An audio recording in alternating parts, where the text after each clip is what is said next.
ఉన్నటువంటి వాళ్లకు అత్యధికంగా ఫలాలు అందించాలి, సంక్షేమాలు అందించాలి, రిజర్వేషన్స్ అందించాలి.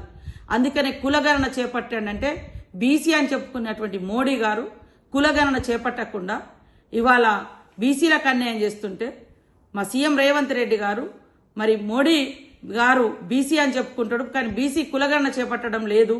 ఆయన పుట్టుకతో బీసీలాగా పుట్టలేదు, ఓసీగా పుట్టిండు. ఆయన ప్రధానమంత్రి అయిన తర్వాత, మోడీ గారు ప్రధానమంత్రి అయిన తర్వాత గుజరాత్లో వాళ్ళ కులాన్ని బీసీగా చేర్చుకున్నాడని రేవంత్ రెడ్డి గారు మాట్లాడితే, అసలు బీసీ కులగణన నుంచి డైవర్ట్ చేయడం కోసం, రాహుల్ గాంధీ గారి యొక్క లక్ష్యాన్ని డైవర్షన్ చేయడం కోసం ఇవాళ రాహుల్ గాంధీ గారిని వారి కుటుంబాన్ని టార్గెట్ చేసి మాట్లాడుతున్నారు.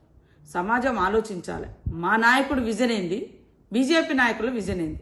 బీజేపీ నాయకులు చేస్తున్నటువంటి ఏదైతే విద్వేషము, వినాశకర ఆలోచనలు, డైవర్ట్ పాలిటిక్స్, డివిజన్ పాలిటిక్స్, ఇవి సమాజానికి ఉపయోగపడతాయా?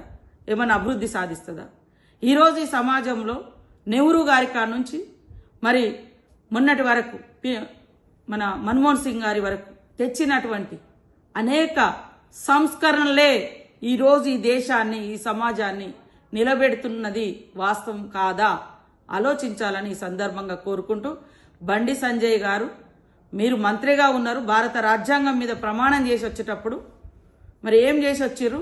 ఈరోజు ఎందుకు ఇలాంటి విద్వేషపు రాజకీయాలు, విద్వేషపు మాటలు మాట్లాడుతున్నారు? సమాజంలో శాంతి వద్దా? సమాజానికి ప్రేమ వద్దా? సమాజ అభివృద్ధి వద్దా? సమాజానికి ఈరోజు పేదలకు సంక్షేమం వద్దా?